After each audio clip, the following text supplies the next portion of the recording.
रुद्राष्टकम्। नमामीशमीशान निर्वाणरूपं विभुं व्यापकं ब्रह्मवेदस्वरूपं निजं निर्गुणं निर्विकल्पं निरीहं चिदाकाशमाकाशवासं भजेऽहं निराकारमोङ्कारमूलं तुरीयं विराज्ञानकोटीतमीशं गिरीशं करालं महाकालकालं कृपालं गुणागार संसारपारं नतोऽहं तुषाराद्रिसङ्काशगौरं गभीरं मनोभूतकोटिप्रभा श्रीशरीरं स्फुरन्मौलिकल्लोलिनी चारुगङ्गा लसद्भालबालेन्दुकण्ठे भुजङ्गा चलत्कुण्डलं भ्रूसुनेत्रं विशालं प्रसन्नाननं नीलकण्ठं दयालं मृगाधीशचरमाम्बरं मुण्डमालं प्रियं शङ्करं सर्वनाथं भजामि। प्रचण्डं प्रकृष्टं प्रगल्भं परेशम् अखण्डम् अजं भानुकोटिप्रकाशं त्रयः शूलनिर्मूलनं शूलपाणिं भजेऽहं भवानी पतिं भावगम्यं कलातीतकल्याणकल्पान्तकारी सदा सज्जनानन्ददाता पुरारी चिदानन्दसन्दोहमोहापहारी प्रसीद प्रसीद प्रभो मन्मथारी न यावत् उमानाथ पादारविन्दं भजन्ति हि लोके परिवानराणां न तावत् सुखं शान्ति संतापनाशं प्रसीद प्रभो सर्वभूताधिवासं न जानामि योगं जपं नैव पूजां नतोऽहं सदा सर्वदा शम्भुतुभ्यं जराजन्म दुःखौघतातप्यमानं प्रभो पाहि आपन्नमामीश शम्भो।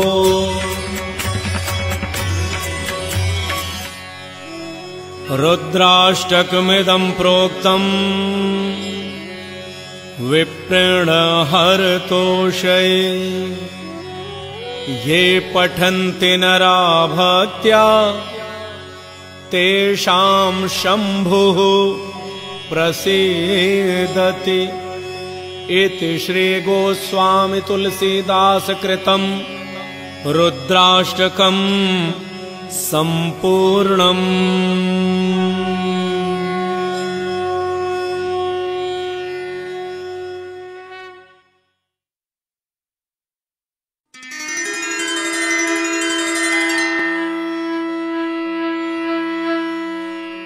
लिंगाष्टकम। भक्तजनों, आइए लिंगाष्टकम का पाठ करते हैं। भगवान भोलेनाथ के लिंगाष्टकम का पाठ करने से हमारे जीवन के समस्त कष्ट दूर हो जाते हैं। ओम नमः शिवाय, ओम नमः शिवाय, नमः शिवाय, ओम नमः शिवाय।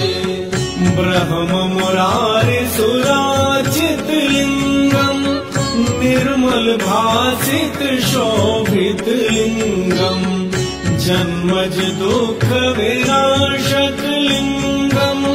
तत् प्रणमामि सदा शिवलिंगम। ओम नमः शिवाय, ओम नमः शिवाय, नमः शिवाय, ओम नमः शिवाय।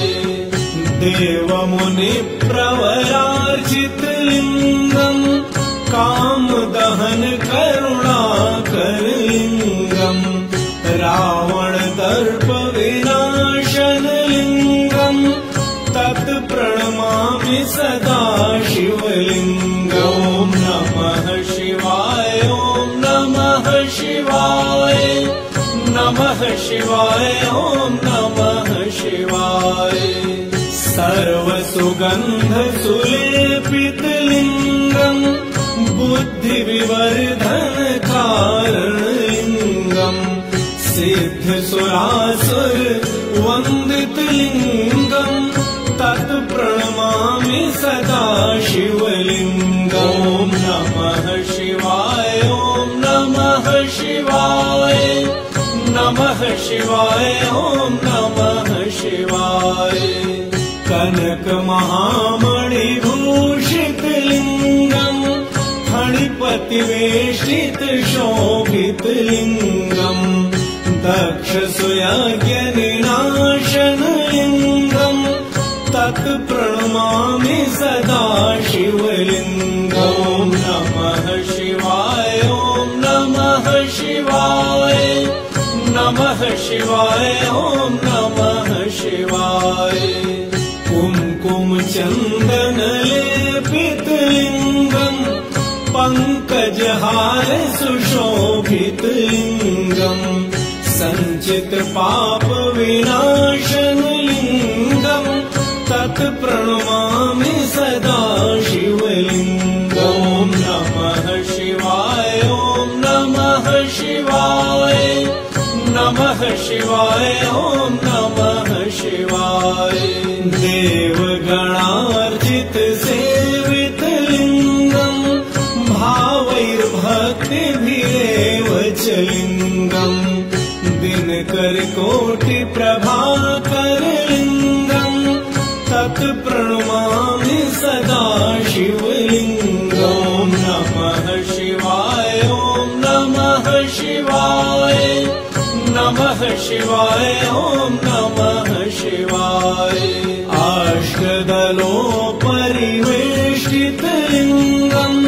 सर्वसमुद्भव कारण लिंगम अष्टदरिद्र विनाशन लिंगम तत्प्रणमामि सदा शिवलिंगम नमः शिवाय ॐ नमः शिवाय नमः शिवाय ॐ नमः शिवाय सुर गुरु सुरवर पूजित लिंगम सुरवन पुष्प सदार्चित लिंगम परात्परं परमात्मक लिंगम तत्प्रणमामि सदा शिवलिंगम नमः शिवाय ॐ नमः शिवाय नमः शिवाय ॐ नमः शिवाय लिंगाष्टकमिदं पुण्यं यः पठेत् शिवसन्निधौ शिवलोकं वाप्नोति शिवेन सह मोदते ॐ नमः शिवाय ॐ नमः शिवाय नमः शिवाय ॐ नमः शिवाय नमः शिवाय ॐ नमः शिवाय नमः शिवाय ॐ नमः शिवाय इति लिंगाष्टकं सम्पूर्णम्।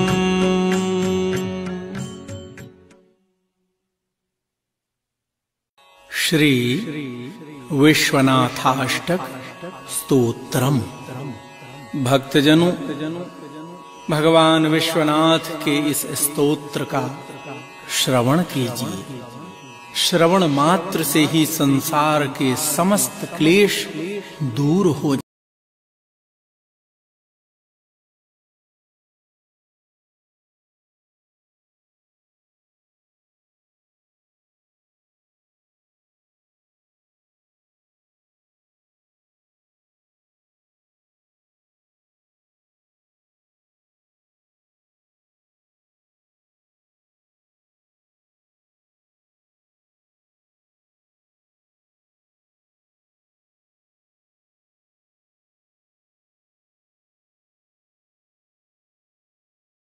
विश्वनाथ विश्वेश्वरं श्रीनीलकण्ठ हिमाद्रिजलधर विश्वनाथ विश्वेश्वरम्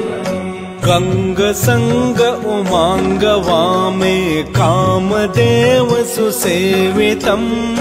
नाद बिन्दुजयोग साधन पंचवक्त्र त्रिलोचनम्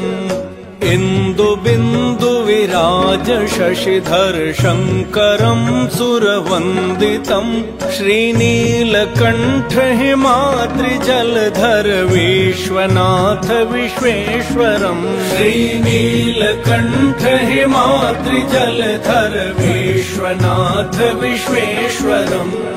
ज्योतिलिङ्ग स्फुलिङ्ग फणिमणि दिव्य सेव सुसेवितम्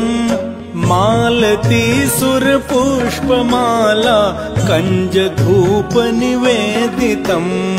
अनल कुंभ सुकुंभ झलकत कलश कंचन शोभितम् श्रीनीलकण्ठ हिमाद्रि जलधर विश्वनाथ विश्वेश्वरम् श्रीनीलकण्ठ हिमाद्रि जलधर विश्वनाथ विश्वेश्वरम् मुकुट क्रीट सुकनक कुंडल रंजितम् मुनिमण्डितम्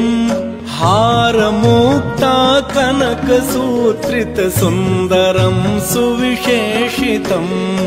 गंधमादन शैल आसान दिव्य ज्योति प्रकाशनम् श्रीनीलकण्ठ हिमाद्रि जलधर विश्वनाथ विश्वेश्वरम् श्रीनीलकण्ठ हिमाद्रि जलधर विश्वनाथ विश्वेश्वरम् मेघडम्बर छत्र धारन चरण कमल विलासितम् पुष्परथ पर मदन मूर्ति गौरी संग सदाशिवम् क्षेत्रपाल कपाल भैरव कुसुम नवग्रह भूषितम् श्रीनीलकण्ठ हिमाद्रि जलधर विश्वनाथ विश्वेश्वरम् श्रीनीलकण्ठ हिमाद्रि जलधर विश्वनाथ विश्वेश्वरम्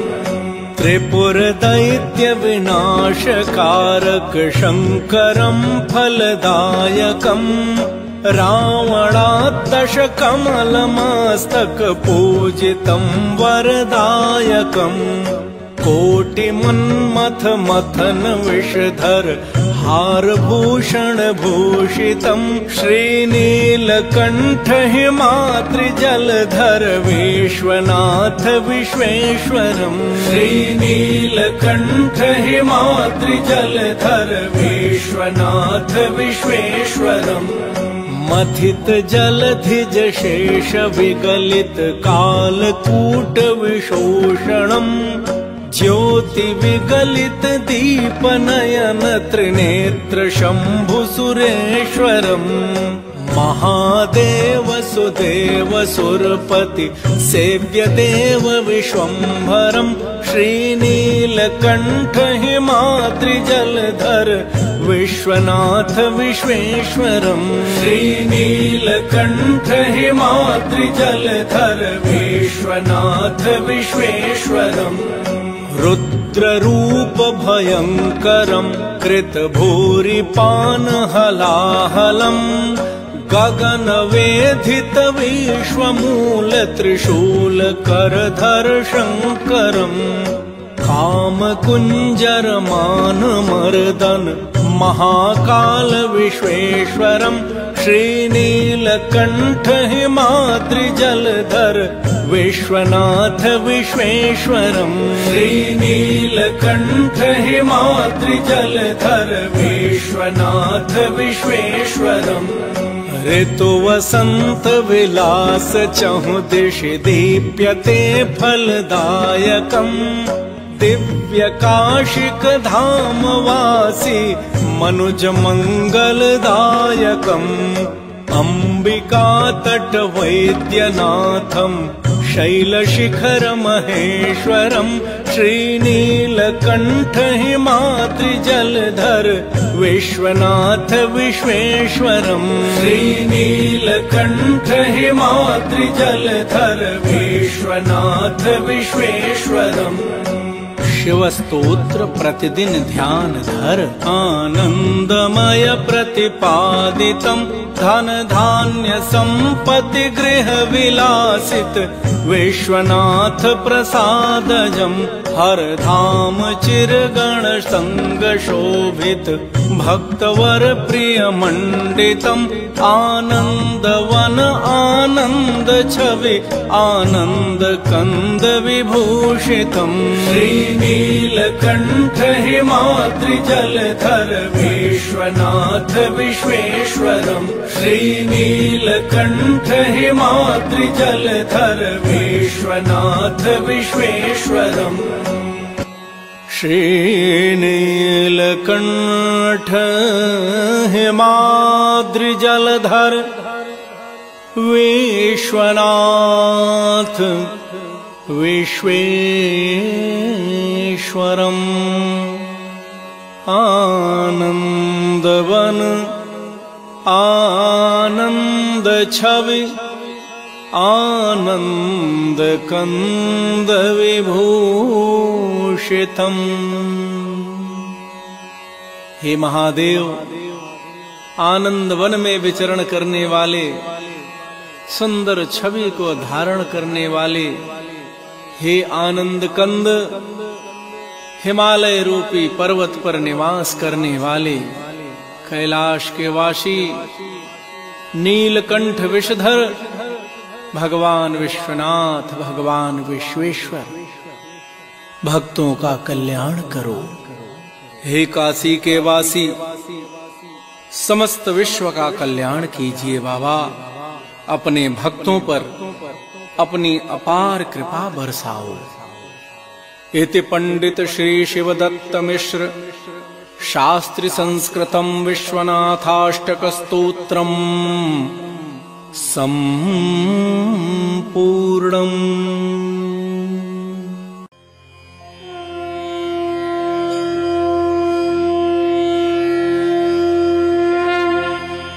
श्री शिव सहस्रनाम स्तोत्रम्। अस्य श्री शिव सहस्रनाम स्तोत्र मंत्रस्य नारायण ऋषिः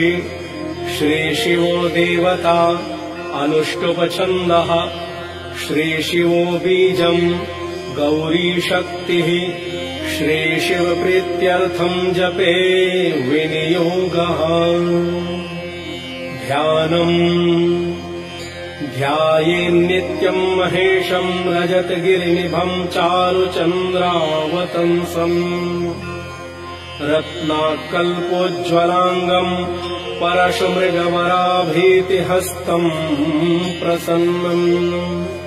पद्मासीनं समन्तात् स्तुतममरगणैर्व्याघ्रकृत्यं वसानम् विश्वाद्यं विश्वबीजं निखिलभयहरं पञ्चवक्त्रं त्रिनेत्रम् स्तोत्रम्। स्थिरः स्थाणुः प्रभुर्भीमः प्रवरो वरदो वरः सर्वात्मा सर्वविख्यातः सर्वः सर्वकरो भवः जटी चर्मी शिखण्डी च सर्वाङ्गः सर्वभावनः हरश्च हरिणाक्षश्च सर्वभूतहरः प्रभुः प्रवृत्तिश्च निवृत्तिश्च नियतः शाश्वतो ध्रुवः श्मशानवासी भगवान् खचरो गोचरोदनः अभिवाद्यो महाकर्मा तपस्वी भूतभावनः उन्मत्तवेष प्रच्छन्नः सर्वलोकप्रजापतिः महारूपो महाकायो वृषरूपो महायशाः महात्मा सर्वभूतात्मा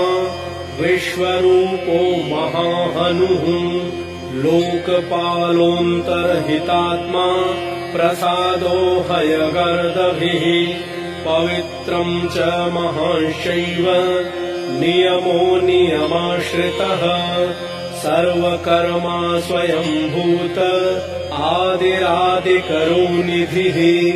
सहस्राक्षो विशालाक्षः सोमो नक्षत्रसाधकः चन्द्रः सूर्यः शनिः केतुः ग्रहो ग्रहपतिर्वरः अत्रिरर्त्या नमस्कर्ता मृगबाणार्पणो नघः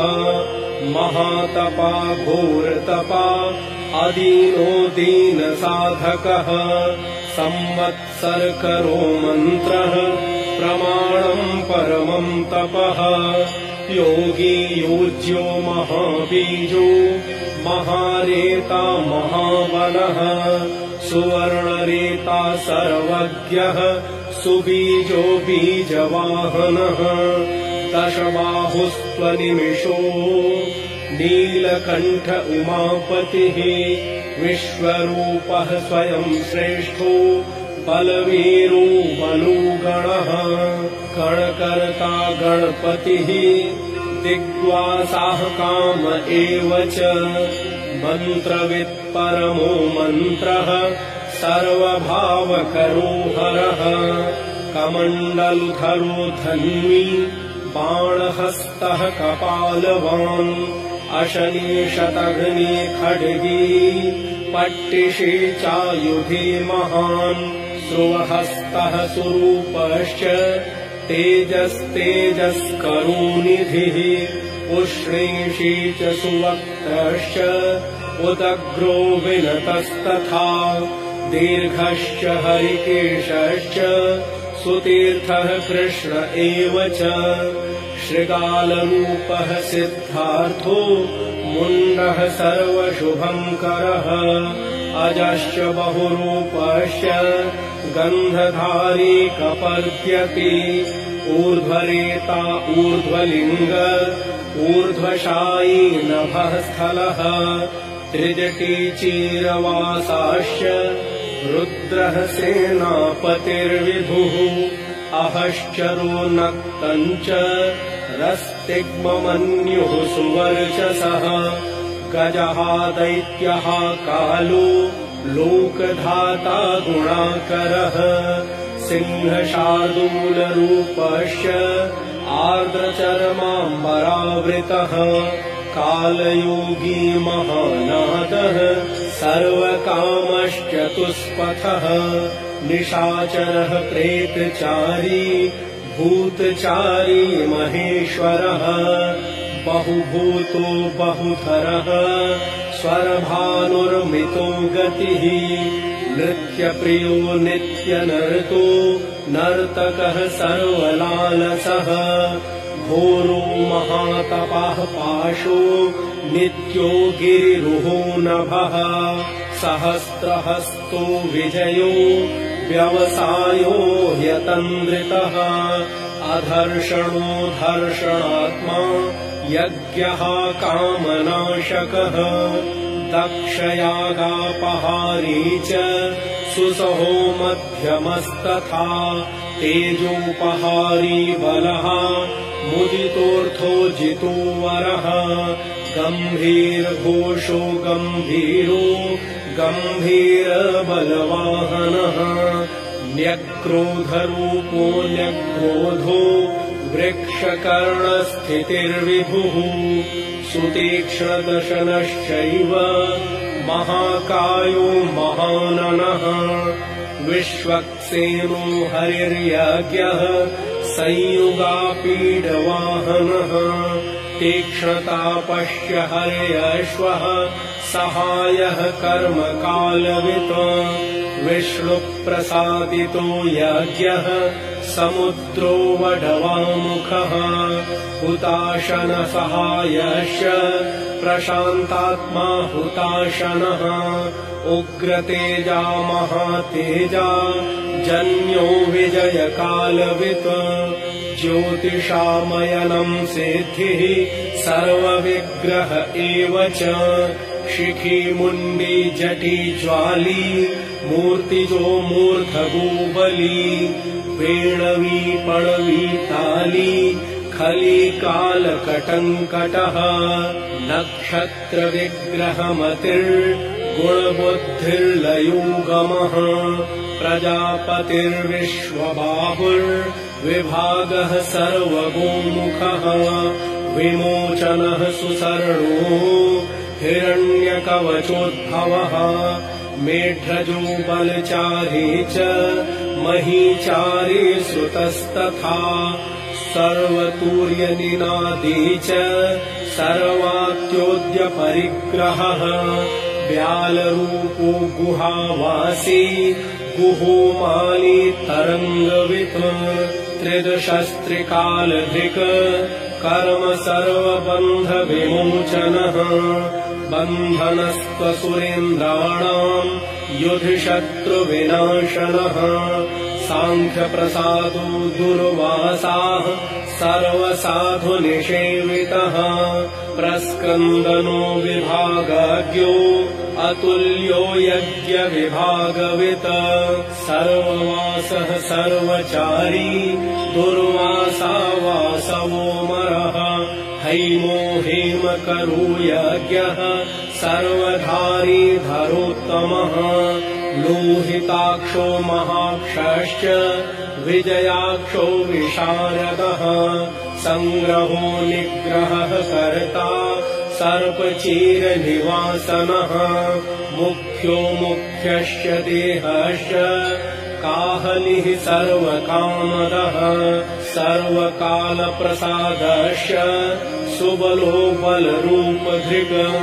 सर्वकामवर्णश्चैव सर्वतः सर्वतोमुखः आकाशनिर्विरूपश्च निपाति ह्यवशः खगः रौद्ररूपोऽंशुरादित्यो बहुरश्मिः सुवर्चसी वसुवेगो महावेगो मनोवेगो निशाचरः सर्ववासी श्रियावासी उपदेशकरोकरः मुनिरात्मनिरालोकः सम्भग्नश्च सहस्रदः पक्षी च पक्षरूपश्च अतिदीप्तो विशाम्पतिः उन्मादो मदनः कामो यश्वत्थोऽर्थकरो यशः वामदेवश्च वामश्च प्राग्दक्षिणश्च वामनः सिद्धयोगी महर्षिश्च सिद्धार्थः सिद्धसाधकः भिक्षुश्च भिक्षुरूपश्च विपणो मृदुरव्ययः महासेनो विशाखश्च षष्टिभागो गवाम्पतिः वज्रहस्तश्च विष्कम्भी चमुस्तम्भन एव च वृत्तावृत्तकरस्थालो मधुर्मधुकलोचनः वाचस्पत्यो वाजसनो नित्यमाश्रमपूजितः ब्रह्मचारी लोकचारी सर्वचारी विचारवित् ईशान ईश्वरः कालो निशाचरी पिनाकवान् निमित्तस्थो निमित्तम् च नन्दिर्नन्दिकरो हरिः नन्दीश्वरश्च नन्दी च नन्दनो नन्दिवर्धनः भगहारी निहन्ता च कालो ब्रह्म पितामहः चतुर्मुखो महालिङ्गश्चारुलिङ्गस्तथैव च लिङ्गाध्यक्षः सुराध्यक्षो योगाध्यक्षो युगावहः बीजाध्यक्षो बीजकर्ता अध्यात्मानुगतो बलः इतिहासः सकल्पश्च गौतमोऽथ निशाकरः दम्भो ह्यदम्भो वैदम्भो वश्यो वशकरः कलिः लोककर्ता पशुपतिः महाकर्ता ह्यनौषधः अक्षरम् परमम् ब्रह्म बलवच्छक्र एव च नीतिर्ह्यनीतिः शुद्धात्मा शुद्धो मान्यो गतागतः बहुप्रसादः स्वस्वप्नो दर्पणोऽथ त्वमित्रजित् वेदकारो मन्त्रकारो विद्वान् समरमर्दनः महामेघनिवासी च महाघोरो वशीकरः अग्निज्वालो महाज्वालो अतिधूम्रो हुतो हविः वृषणः शङ्करो नेत्यम् वर्चस्वी धूमकेतनः नीलस्तथाङ्गलुब्धश्च शोभनो निरवग्रहः स्वस्तिदः स्वस्तिभावश्च भागी भागकरो लघुः उत्सङ्गश्च महाङ्गश्च महागर्भपरायणः कृष्णवर्णः सुवर्णश्च इन्द्रियम् सर्वदेहिनाम् महापादो महाहस्तो महाकायो महायशाः महामूर्धा महामात्रो महानेत्रो निशालयः महान्तको महाकर्णो महोष्ठश्च महाहनुः महानाशो महाकम्बुः महाग्रीवः श्मशानभाक् महावक्षा महोरस्को यन्तरात्मा मृगालयः लम्बनो लम्बितोष्ठश्च महामायः पयोनिधिः महादन्तो महादंष्ट्रो महाजिह्वो महामुखः महानको महारोमा महाकोशो महाजटः प्रसन्नश्च प्रसादश्च प्रत्ययो गिरिसाधनः स्नेहनो स्नेहनश्चैव अजितश्च महामुनिः वृक्षाकारो वृक्षकेतुः अनलो वायुवाहनः कण्डली मेरुधामा च देवाधिपतिरेव च अथर्वशीर्षः सामास्य ऋक्सहस्रामिते क्षणः यजुःपादभुजो गुह्यः प्रकाशो जङ्गमस्तथा अमोघार्थः प्रसादश्च अभिगम्यः सुदर्शनः उपकारः प्रियः सर्वः कनकः काञ्चनच्छविः नाभिर्नन्दिकरो भावः पुष्करस्थपतिः स्थिरः द्वादशस्त्रासनश्चाद्यो यज्ञो यज्ञसमाहितः नक्तम् कलिश्च कालश्च मकरः कालपूजितः सगणो गणकारश्च भूतवाहनसारथिः भस्मशयो भस्मगोप्ता भस्मभूतस्तरुर्गणः लोकपालस्तथा लोको महात्मा सर्वपूजितः शुक्लस्त्रिशुक्लः सम्पन्नः शुचिर्भूतनिषेवितः आश्रमस्थः क्रियावस्थो विश्वकर्ममतिर्वरः विशालशाखस्ताम्रोष्ठो जम्बुजालः सुनिश्चलः कपिलः कपिशः शुक्ल आयुश्चैव परोपरः गन्धर्वो ह्यदितिस्तार्क्ष्यः सुविज्ञेयः सुशारदः परश्वधायुधो देवो अनुकारी सुबान्धवः तुम्बवीणो महाक्रोध ऊर्ध्वरेता जलीर्षयः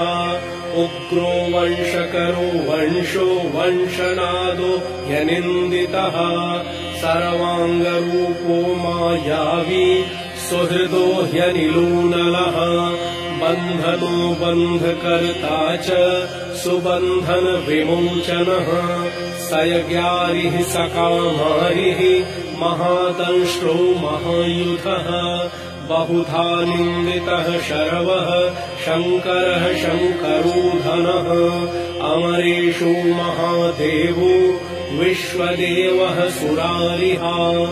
अहिर्बुन्ध्यो निलाभश्च चेकितानो हविस्तथा अजैकपाच्चकापाली त्रिशङ्कुरजितः शिवः धन्वन्तरिः धूमकेतुः स्कन्दो वैश्रवणस्तथा धाता शक्रश्च विष्णुश्च मित्रस्त्वष्टा ध्रुवोधरः प्रभावः सर्वगो वायुर् अयमासविता रविः उषङ्गुष्य विधाता च मान्धाता भूतभावनः विभुर्वर्णविभावी च सर्वकामगुणावहः पद्मनाभो महागर्भश्चन्द्रवक्त्रो निलूनलः बलवांशोपशान्तश्च पुराणः पुण्यचञ्चुरी कुरुकर्ता कुरुवासी कुरुभूतो गुणौषधः सर्वाशयो दर्भचारी सर्वेषाम् प्राणिनाम् पतिः देवदेवः सुखासक्तः सदसत्सर्वरत्नवित् कैलासगिरिवासी च हिमवद्गिरिसंश्रयः कूलहारी कूलकर्ता बहुविद्यो बहुप्रदः वणिजो वर्धके वृक्षो बकुलश्चन्दनश्छदः सारग्रीवो महाजत्रुः लोलश्च महौषधः सिद्धार्थकारी सिद्धार्थः छन्दो व्याकरणोत्तरः सिंहनाथः सिंहदंष्ट्रः सिंहगः सिंहवाहनः प्रभावात्मा जगत्कालस्थालो लोकहितस्तरुः सारङ्गो नवचक्राङ्गः केतुमाली सभावनः भूतालयो भूतपतिः होरात्रमनिन्दितः वाहिता सर्वभूतानाम् निलयश्च विभुर्भवः अमोघः संयतो ह्यश्वो भोजनः प्राणधारणः धृतिमान् मतिमान् दक्षः सत्कृस्तश्च युगाधिपः गोपालिर्गोपतिर्ग्रामो गोचरमवसनो हरिः हिरण्यबाहुश्च तथा गुहापालः प्रवेशिनाम् प्रकृष्टारिः महाहर्षो जितकामो जितेन्द्रियः गान्धारश्च सुवासश्च तपः सक्तो रतिर्नरः महागीतो महानृत्यो ह्यपसरो गणसेवितः महाकेतुर्महाधातुर्नैकसानुचरश्चलः आवेदनीय आदेशः सर्वगन्धसुखावहः तोरणस्तारणो वातः परिधीः पतिखेचरः संयोगो वर्धनो वृद्धो अतिवृद्धो गुणाधिकः नित्य आत्मसहायश्च देवासुरपतिः पतिः युक्तश्च युक्तबाहुश्च देवो दिवि सुपर्णवः आषाढश्च सुषाढश्च ध्रुवोऽथ हरिणोहरः वपुरावर्तमानेभ्यो वसुश्रेष्ठो महापथः शिरोहारी विमर्शश्च सर्वलक्षणलक्षितः अक्षश्च रथयोगी च सर्वयोगी महाबलः समाम्नायो समाम्नायस्तीर्थदेवो महारथः निर्जीवो जीवनो मन्त्रः शुभाक्षो बहुकर्कशः रत्नप्रभूतो रत्नाङ्गो महार्णवनिपानवित् मूलम् विशालो ह्यमृतो व्यक्ताव्यक्तस्तपोनिधिः आरोहणोऽधिरोहश्च शीलधारी महायशाः सेनाकल्पो महाकल्पो योगो युगकरो हरिः युगरूपो महारूपो महानागहनोऽधः न्यायनिर्वपणः पादः पण्डितो ह्यचलूपमः बहुमालो महामालः शशिहरसुलोचनः विस्तारो लवणः कूपस्त्रियुगः सफलोदयः त्रिलोचनो विषण्णाङ्गो मणिविद्धो जटाधरः बिन्दुविसर्गः सुमुखः शरः सर्वायुधः सहः निवेदनः सुखाजातः सुगन्धारो महाधनुः गन्धपाली च भगवान् उत्थानः सर्वकर्मणाम् मन्थानो बहुलो वायुः सकलः सर्वलोचनः तलस्तालः करस्थाली ऊर्ध्वसंहननो महान् छत्रम् सुछत्रो विख्यातो लोकः सर्वाश्रयः क्रमः मुण्डो विरूपो विकृतो दण्डी कुण्डी विकुर्वणः हर्यक्षः ककुभो वज्री शतजिह्वः सहस्रपात् सहस्रमूर्धा देवेन्द्रः सर्वदेवमयो गुरुः सहस्रबाहुः सर्वाङ्गः शरण्यः सर्वलोककृत पवित्रम् त्रिककुन्मन्त्रः कनिष्ठः कृष्णपिङ्गलः ब्रह्मदण्डविनिर्माता शतघ्नीपाशशक्तिमान् पद्मगर्भो महागर्भो ब्रह्मगर्भो जलोद्भवः गभस्तिर्ब्रह्मकृद्ब्रह्मी ब्रह्मविद्ब्रह्मणो गतिः अनन्तरूपो नैकात्मा तिग्मतेजाः स्वयंभुवः ऊर्ध्वगात्मा पशुपतिः वातरङ्घा मनोजवः चन्दनी पद्मनालाग्रः सुरभ्युत्तरणो नरः कर्णिकार महास्रग्वी नीलमौलिः पिनाकधृक् उमापतिः उमाकान्तो जाह्नवी धृदुमाधवः वरो वराहो वरदो वरेण्यः सुमहास्वनः महाप्रसादो दमनः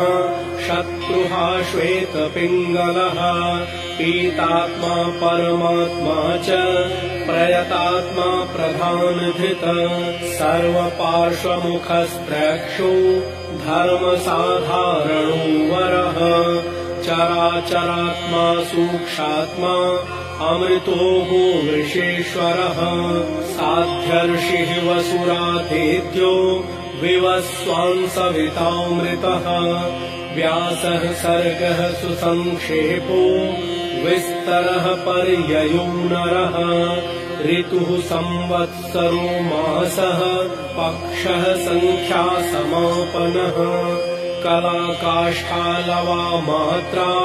मुहूर्ताक्षः क्षपः क्षणाः विश्वक्षेत्रम् प्रजाबीजम् लिङ्गमाद्यस्तु निर्गमः सदसदव्यक्तमव्यक्तम् पिता माता पितामहः स्वर्गद्वारम् प्रजाद्वारम् मोक्षद्वारम् त्रिविष्टपम् निर्वाणम् लादनश्चैव ब्रह्मलोकः परागतिः देवासुरविनिर्माता देवासुरपरायणः देवासुरगुरुर्देवो देवासुरनमस्कृतः देवासुरमहामातृ देवासुरगणाश्रयः देवासुरगणाध्यक्षो देवासुरगणाग्रणीः देवातिदेवो देवर्षिर्देवासुरवरप्रदः देवासुरेश्वरो विश्वो देवासुरमहेश्वरः सर्वदेवमयो चिन्त्यो देवतात्मात्मसम्भवः उद्भितत्रिविक्रमो वैद्यो विरजो नीरजोमरः ईड्यो हस्तीश्वरो व्याघ्रो देवसिंहो नरर्षभः विबुधोग्रवरः सूक्ष्मः सर्वदेवस्तपोमयः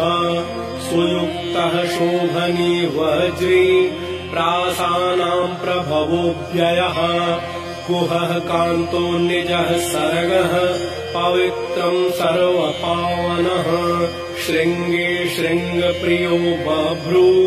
राजराजो निरामयः अभिरामः सुरगणो विरामः सर्वसाधनः ललाटाक्षो विश्वदेवो हरिणो ब्रह्मवर्चसः स्थावराणाम् पतिश्चैव नियमेन्द्रियवर्धनः सिद्धार्थः सिद्धभूतार्थो चिन्त्यः सत्यव्रतः शुचिः व्रताधिपः परम् ब्रह्म भक्तानाम् परमा गतिः विमुक्तो मुक्तितेजाश्च श्रीमान् श्रीवर्धनो जगत्। इति श्रीमहाभारते अनुशासनपर्वणि श्रीशिवसहस्रनामस्तोत्रम् सम्पूर्णम्।